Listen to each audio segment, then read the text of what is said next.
Jetzt fangen wir an mit unserer Fernsehsendung Unsere Familien über diese deutsche, brasilianische Kultur und Geschichte und auch über diese Verbindung zwischen Deutschland und Brasilien.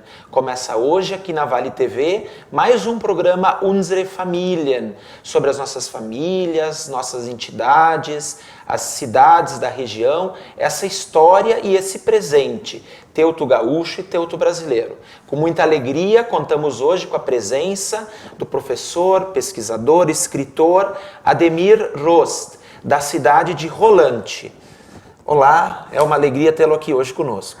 É um prazer para mim, me sinto muito honrado de estar no teu programa, que é um programa que tem uma importância muito grande porque mexe com aquilo que é a nossa história, né? E para quem se dedica, especialmente ter um momento de compartilhar, é muito significativo. Obrigado, Demir. As pessoas que nos acompanham, né, os nossos telespectadores, inclusive de outras regiões do estado e já de Santa Catarina, Paraná. Rolante é uma cidade, muitas pessoas aqui da região têm as suas raízes em Rolante, muitas pessoas de Novo Hamburgo, de outros municípios, porque esse processo de colonização ele é muito interessante. Mas assim, se o senhor puder nos destacar o que era Rolante, ou como era aquele povoado, ou antes mesmo da chegada dos alemães. Rolante tem eu digo assim, uma pré-história muito rica e muito interessante, porque a própria ocupação do Rio Grande do Sul se deu em função da pecuária. Ao longo do litoral foram distribuídas as sesmarias e o gado chucro das missões depois se espalhou por todo o nosso território. E ao tempo em que na região de Minas Gerais e São Paulo proliferavam as minas, havia milhares de trabalhadores nas minas e a subsistência destas pessoas dependeu muito do transporte de gado do sul até a região das minas. E esse transporte teve, assim como principal veio, a célebre estrada dos tropeiros ou a estrada de Cristóvão Pereira de Abreu, que foi aberta por volta de 1737. E ela marcou de alguma forma o nascimento de Rolante.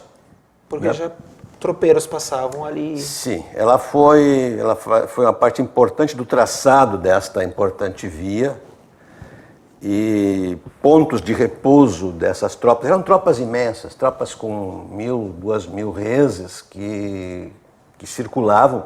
Então havia locais de reabastecimento, de descanso do gado. E dois desses pontos são bem conhecidos em Rolante, o Passo do Rolante e na Ilha Nova, que por acaso é a localidade onde eu moro, onde eu nasci também. Então ficaram muitas marcas desta passagem de tropas.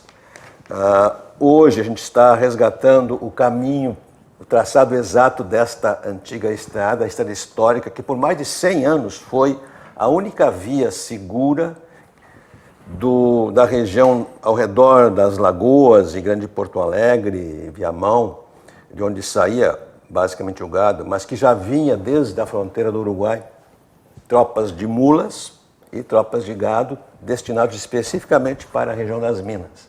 Então a produção de açúcar, mascavo, produção de cachaça, produção de alguns produtos de farinha de mandioca, coisas assim que eram básicas para as tropas, para os tropeiros, para a circulação por meses até chegar ao seu destino. Então, Rolante tem uma pré-história bem interessante que remonta já então, a essa data de 1700, século XVIII, e até a época da Revolução Farroupilha era o único caminho. Existem também registros da passagem das tropas farroupilhas e das tropas imperiais por por essa estrada. Inclusive, encontraram-se muitos materiais, pontas de lança, ferramentas, armas, ao longo desse trajeto. Existe uma passagem que é muito citada, que é assim, o historiador fala na penosa marcha de Bento Gonçalves, em direção dos campos de cima da serra, onde era aguardado pela tropa imperial o general Labatut. Então, os confrontos eram por ali também, né? E isso também se inseriu na história. Tanto que um dos pontos mais importantes da memória antiga de Rolante é o túmulo do tropeiro, que chamam lá de túmulo do farrapo. Túmulo do farrapo é a denominação correta, mas as pessoas falam em túmulo do tropeiro. Provavelmente houve a morte de um padre que acompanhava as tropas de Bento Gonçalves, que foi enterrado num certo local, e esse local foi e até hoje é um ponto de romaria. Absolutamente espontâneo. Nunca houve, a igreja nunca assumiu isso como um evento. As próprias pessoas? As pessoas. Então eu achei isso fantástico, porque é uma história que se preserva há praticamente 200 anos e se mantém viva pelas pessoas que lá vão, acendem as velas, fazem suas preces. Então isso tem uma ligação com a nossa pré-história de Rolante. Ademir, a partir de 1824, os alemães, através do governo imperial, chegam aqui na região, começam a ocupar o que a gente conhece como a colônia alemã de São Leopoldo, né, que era muito diferente, muito maior do que hoje é a cidade de São Leopoldo. Em que momento que Rolante passa a ser o destino de famílias da colônia alemã de São Leopoldo, dessas localidades aqui da região?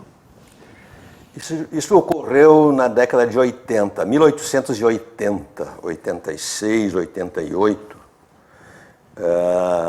Existe uma obra muito interessante, um manuscrito do pastor Bremer, que atuou na região do Rio da Ilha e depois Padilha entre 1921 e 1927.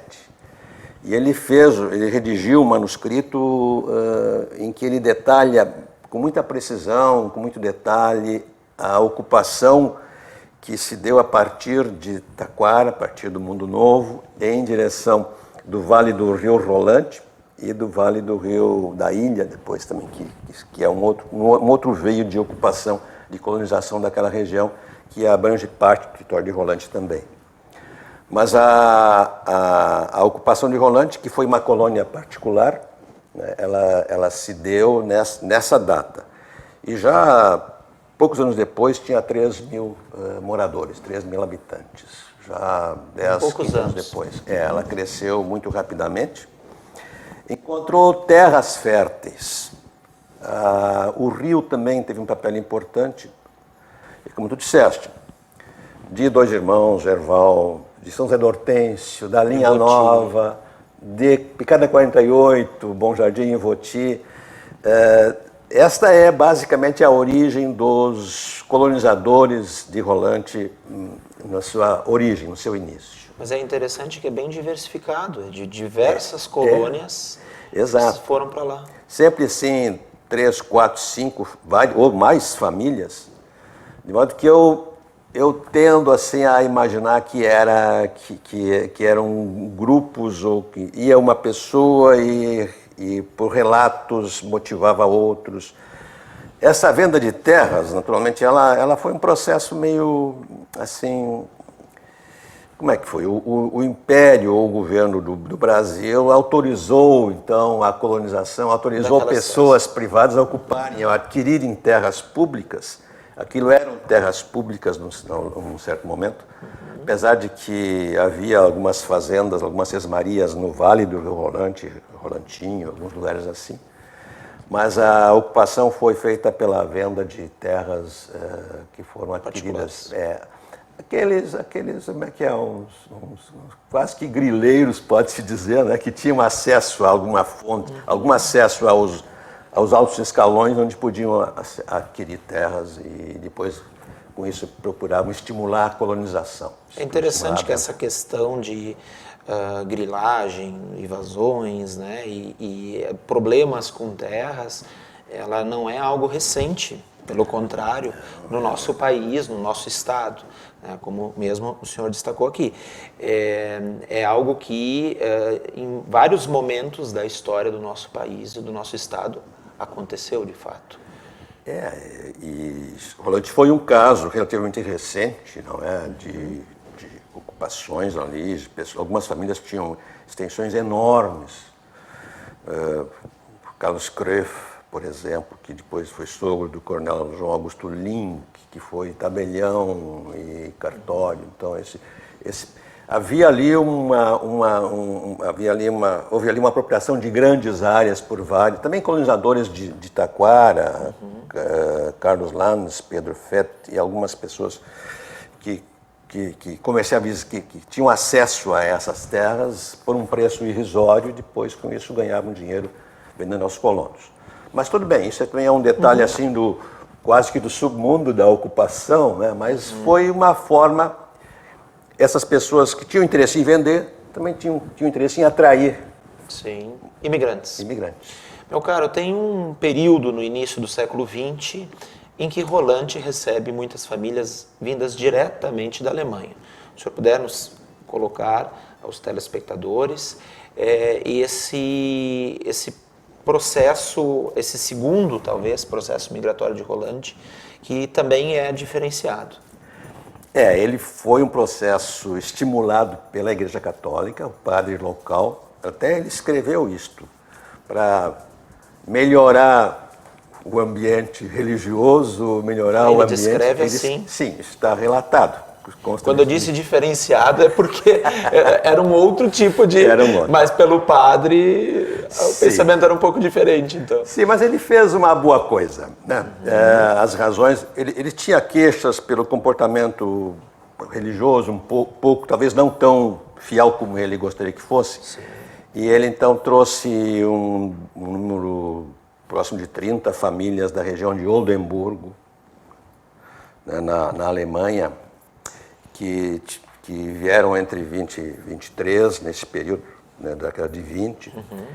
E realmente foi um ganho para Rolante. São famílias que têm, até hoje, uma presença importante. Prefeito de Rolante vieram dessas famílias.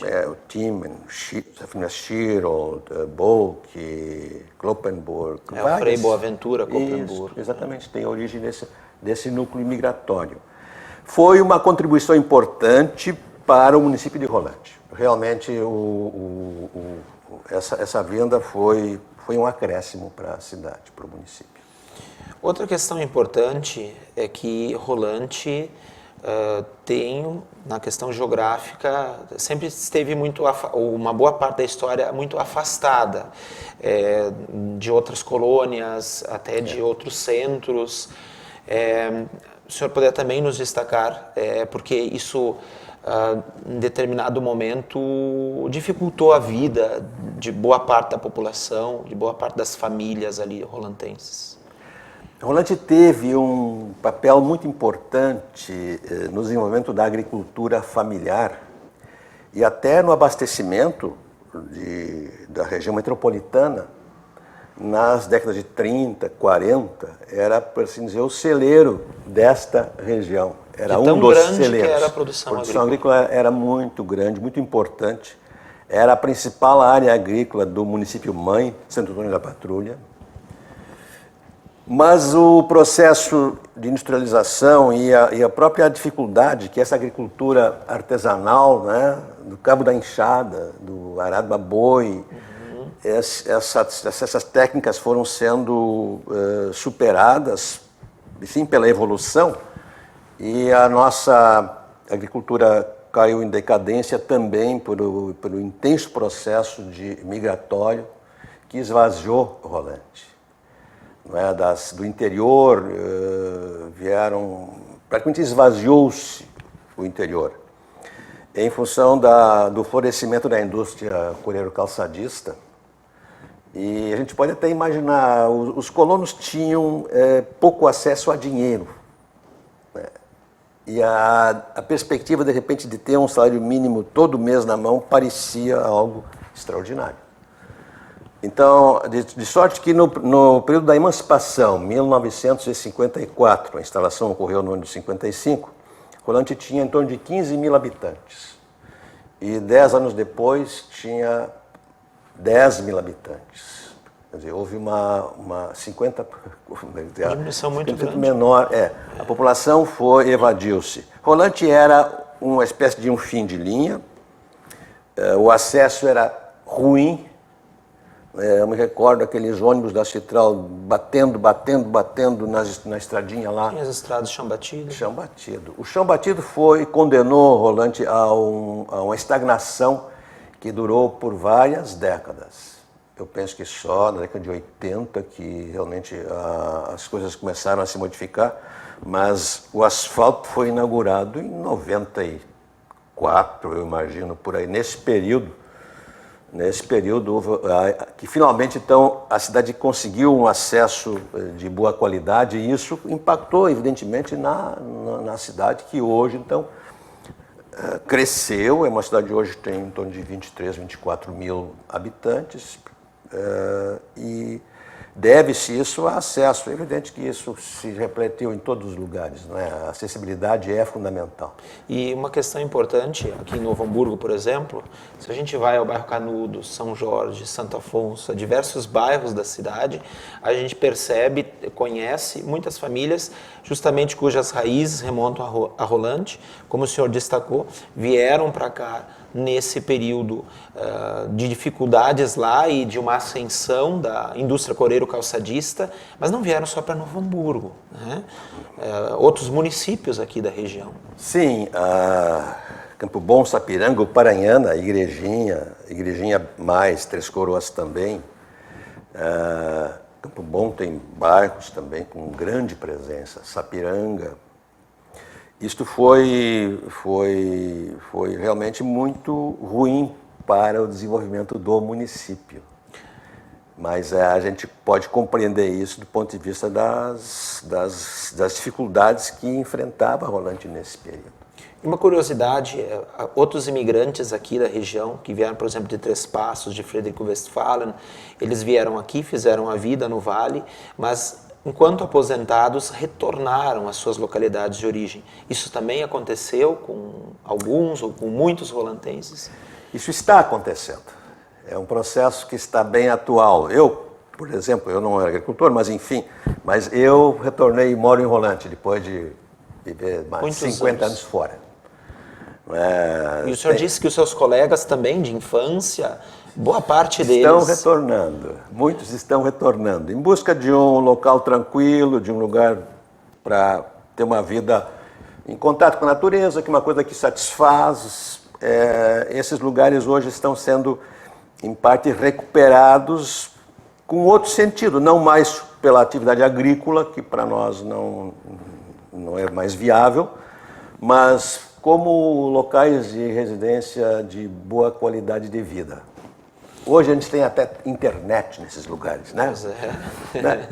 E hoje quem não está conectado está fora, né? Então a gente precisa... Então essas coisas, esses avanços, essas melhorias têm trazido benefícios para essas localidades. E o ser humano tem também uma vontade, muitas vezes, de voltar às suas raízes, à localidade onde se criou, onde tinha a sua família. E por isso é muito importante também destacar isso. Professor, o senhor nos traz aqui duas obras de sua autoria. A primeira delas, Tópicos da História de Rolante. Eu creio que nessa obra já traz uma boa parte do que foi, né, o nosso debate. Mas assim, o senhor puder também nos contar como foi pesquisar, como foi produzir essa obra. Isso, na verdade, o início disso, a base disso, é um trabalho de conclusão de curso que eu fiz na Unicinos. Isso lá em 1975. Por isso ele teve a metodologia de pesquisa científica. Isso deu isso. Eu vejo assim como muito positivo para a obra hoje. Mas só agora, há 2 anos, através de um projeto do Departamento de Cultura de Rolante, foi possível a publicação, a edição deste material. Devo frisar que o município tem uma política muito interessante de estímulo na área da cultura. Que bom. E na literatura, em várias áreas. Mas a literatura, para mim, foi uma coisa muito interessante. Eu tinha feito alguns orçamentos em anos anteriores para publicação, e eu vi que não seria viável, eu não tinha como sustentar, porque a gente sabe, isso não é uma coisa comercial. É um livro de interesse específico, quem quer conhecer a história. Bom, existem muitas pessoas que querem, mas não são livros comerciais. Então a gente sabe, tu também tem uma vasta experiência nesta área, tu sabe que tem livros que circulam num certo público, né? Exato. E este aqui é um desses. Mas eu fico muito feliz de poder publicar, e coloquei aqui também o texto inteiro daquele material que eu referi antes do pastor Bremer, para quem quiser acompanhar um pouco esse processo do ponto de vista da igreja, muito. Mas não só, ele aborda a questão escolar, ele tinha muito interesse pelas escolas. Sociedade de canto, ele refere bastante. Então ele entra em áreas que dão uma riqueza especial, porque não é só uma questão religiosa, embora ele fosse um pastor. A gente percebe aqui na obra, o senhor descreve as listas das famílias, né, dos primeiros imigrantes alemães, esse passado, o senhor nos destacou, né, português também, mas também aqui de alguns italianos, né? A gente sabe que Rolante tem também uma importante presença italiana. Foi. A região da Boa Esperança e Nova Trípoli antes, elas foram ocupadas por imigrantes que vieram na nossa região serrana aqui, Garibaldi, Farroupilha, Caxias, num processo que ocorreu por volta de 1915, foi o momento da ocupação efetiva dessa região. Eu tive, na elaboração desse trabalho, auxílio de algumas pessoas de Rolante. Eu cito aqui o Dr. Alceu Ferreira, advogado de Rolante, mas na época secretário municipal, que me acompanhou naquele trabalho de pesquisa, e nós fomos à Boa Esperança, conversamos com pessoas de lá que tinham essa memória da chegada dos primeiros colonizadores da região italiana. Também existe uma região onde houve imigrantes vindos da Polônia. Como acontece? Há várias famílias aqui, inclusive na questão, aparece em alguns momentos, e que diz russo. Né? Então essa colonização ela é um pouco diversificada, né? Tem famílias de origem bem variada. Mas claro, basicamente excedente populacional da antiga colônia de São Leopoldo. Né? Esse é o grosso. Infelizmente, estamos chegando aqui, né, nas partes finais, então gostaria de pedir ao senhor que, nas suas considerações, pudesse destacar a nós, né, a mim, aos telespectadores da Vale TV, sobre a importância da preservação da história de uma comunidade e também sobre Rolante, que é uma comunidade que a história de muitos de nós tem muito a ver com essa importante cidade. Todo esse trabalho de pesquisa, o interesse por reconstituir o passado, é uma espécie de quase que vicia, né? Mas é um óbvio, né? A gente tem nisto uma fonte de prazer, especialmente quando pode compartilhar. Por isso esse momento é muito importante para mim. Assim como a edição dos livros é muito importante para mim, como já foi os livros do Herval, ou mesmo de Ivoti, que eu tive participação muito intensa também em certos momentos, que é o fruto de coleta de informações, não é? De fontes as mais diversas, aqui e lá onde a gente encontrava. E eu sempre anotei muita coisa, fui fazendo apontamentos de coisas que eu achava. A gente começa muito com a família, é claro. Mas a gente vai avançando nisso e eu sei que é importante e tem tido uma citação importante em Rolante. O apoio também, eu tenho que destacar, já referi isso antes, da comunidade, das autoridades de Rolante nessa área cultural, que é uma forma de divulgação desse trabalho de pesquisa. Outros projetos que tenho desenvolvido lá em Rolante nesta questão de pesquisa da história, eu acho que é um pouco do autoconhecimento, né? A gente primeiro pergunta por si. Exato. Né? E vai ampliando isto, e eu vejo que cada vez mais, me parece, as pessoas estão voltadas para o conhecimento das coisas, dos lugares, não é? Eu vejo Locais. isso como uma forma muito... Exatamente. Eu vejo isso como uma coisa muito gratificante e se eu posso contribuir, isso me satisfaz, isso me recompensa. E eu digo assim, se a gente publica um livro, se é possível publicar um livro, se 10 pessoas lerem, eu acho ótimo. O importante é compartilhar e anotar, não deixar na gaveta. Tudo que não está escrito, a rigor, no tempo não existe. Não é? Então, vamos escrever, vamos registrar, vamos publicar aquilo que a gente puder. E a leitura disso talvez só venha a ocorrer intensamente muito adiante, a gente não sabe, isso é imprevisível, né? Exato. Mas está feito, assim como tu fizeste tão, com tanta competência, tanto brilho e várias publicações, eu tenho feito a minha parte de compartilhar aquilo que foi possível até agora, né? Juntar. E eu fico muito grato pela oportunidade de conversar sobre isso contigo. Obrigado, professor Ademir, pesquisador, escritor, pela tua presença aqui conosco, de dividir, de compartilhar o teu conhecimento de pesquisa e também sobre Rolante, né, aqui com todos nós. Aos nossos telespectadores, continuem acompanhando o nosso programa Unsere Familien aqui no canal 14 da NET, pelo YouTube e pelo Facebook.